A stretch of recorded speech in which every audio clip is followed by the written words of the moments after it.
Welcome everyone to Mindful Minutes, where we unravel one of the most intriguing conundrums of 2025 for small and medium businesses, that is, balancing personalization and privacy in marketing. Let's think about how often we've appreciated a personalized product recommendation or an email that seemed to know exactly what you needed. Now, pair that with a slight unease, what you felt when you wonder how much do they know about me. That's the intersection of awe and apprehension. That is what we are going to try and explore today. We'll look at personalization, at why personalization is crucial for SMBs, the growing importance of privacy, and how you can balance these two seemingly opposing forces to win hearts and trusts in 2025. So let's get started. First, let's talk about why personalization matters more than ever. Let's start by why personalization is the darling of modern marketing, if I may say. So, if you are an SMB, you're competing with large companies with deeper pockets. Your edge lies in making every customer feel seen, understood, and valued. Here's the reason why. Customer expectations, that's the first one, and conversational catalyst, that's the second one. Talking about the first one, customer expectation, it's generally revealed that over 76% of customers expect businesses to understand their preferences, and that's a huge number. So if SMBs are overlooking it, they are risking falling behind. The second is conversational catalyst. That shows, most of the studies shows that personalization can boost your ROI by 5 to 8 times. Now think about it. Each personalized interaction isn't just a nicety. It's a direct route to customer loyalty and increased sales. But let's be real here also. Personalization isn't just about addressing someone by their first name in an email. It's about understanding behaviors, predicting needs, and offering solutions at the right time.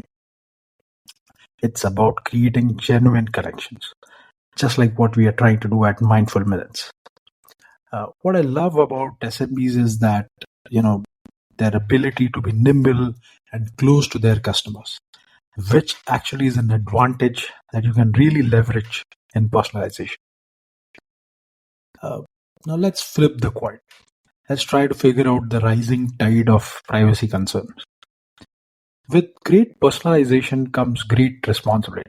It sounds similar to the Spider-Man anecdote, right? Customers are increasingly wary about how their data is being used, and they're not wrong.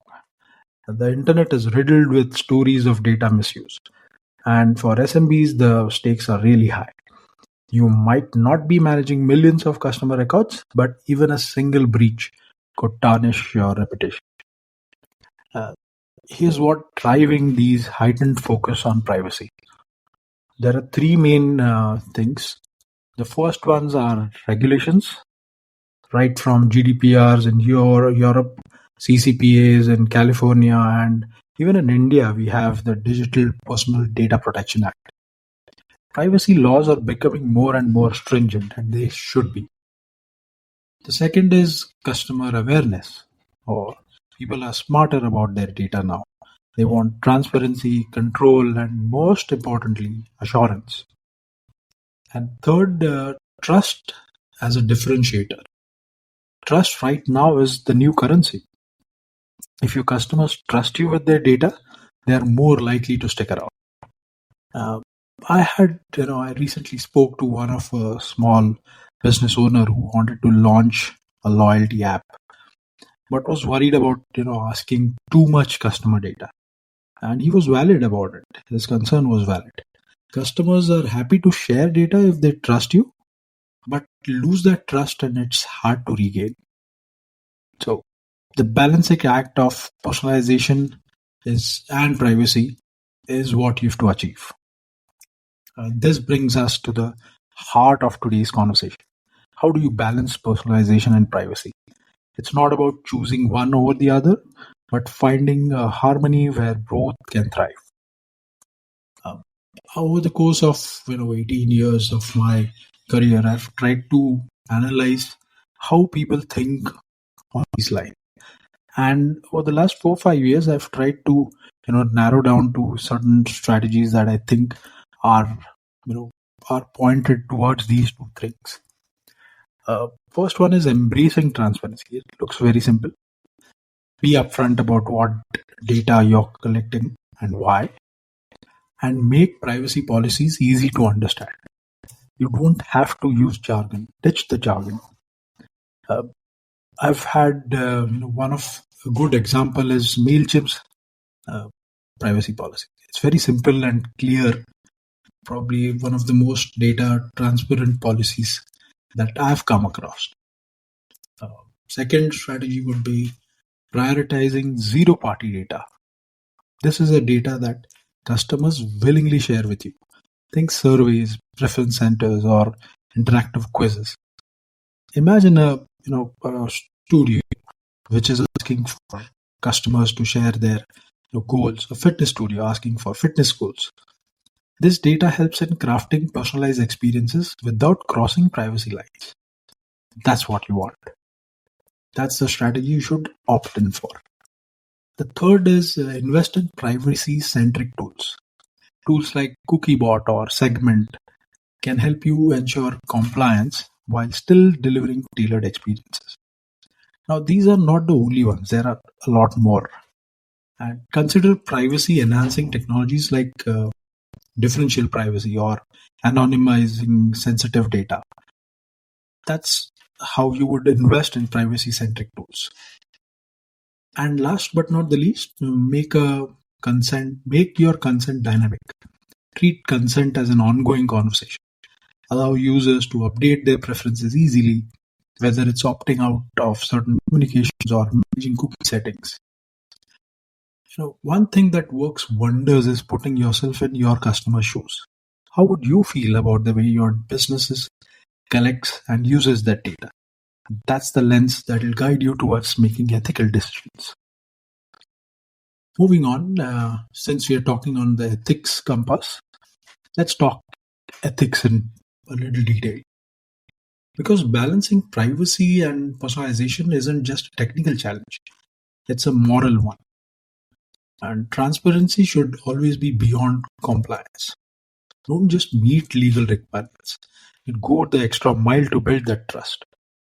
Use visuals like icons or infographics to explain your data usage. And visual communication is right now very incredibly effective, especially for complex topics. Most of the people are visual, so it should be fairly easier for you to use that. Accountability definitely matters, so regular audit of your data practices is must. And it's not just about protecting your customers, but also your brand. So seek certifications or third-party verifications to enhance your credibility. Third is ethical AI. That's the buzzword, definitely. AI can supercharge your personalization, but it must be used responsibly. So make sure you ensure algorithms are audited for bias and maintaining human oversight. Those are very critical when you're using tools based on AI. And last but not the least, your practices have to be customer centric. So always ask, how does this benefit the customer?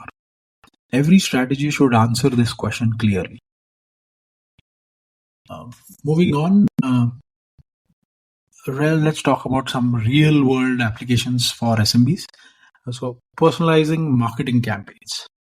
Since we are in B2B ID space, I've worked a lot on these areas. So creating segmented email campaigns based on customer preferences while ensuring data collection methods which align with your privacy regulations is one of the real world applications. You can develop loyalty programs that reward customers while collecting zero party data like purchase habits or wish list items. B2C. Or actively solicit your customer feedback. on how they feel about your data practices. This builds trusts and helps you improve. I've seen getting higher marketing qualified lead to sales qualified lead ratios when you leverage this feedback mechanism or review mechanism effectively. And offer customers an ease to navigate dashboard where they can manage their preferences.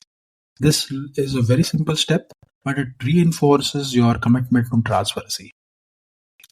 One of my colleagues has worked with a boutique retailer that implemented a preference dashboard. So he told me that it not only did boost customer satisfaction, but also increase their sales because customers felt empowered to share more about what they wanted. That's what you want.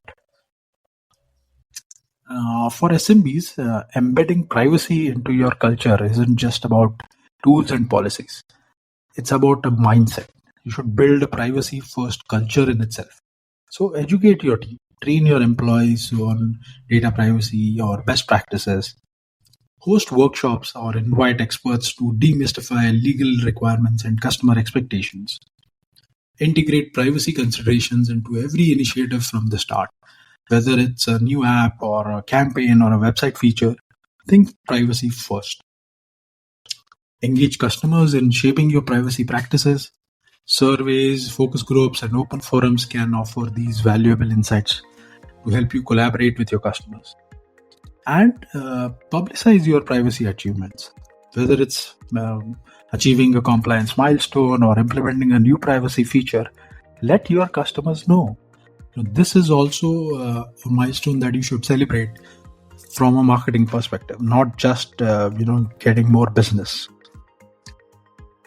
As we wrap this discussion, let's look ahead. Personalization and privacy will always remain the central themes in SMB marketing for years to come. But in 2025, the question isn't whether you can afford to tackle these challenges, it's whether you can afford not to.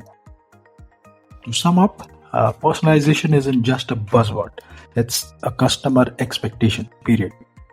Privacy isn't a hindrance, it's an opportunity to build trust.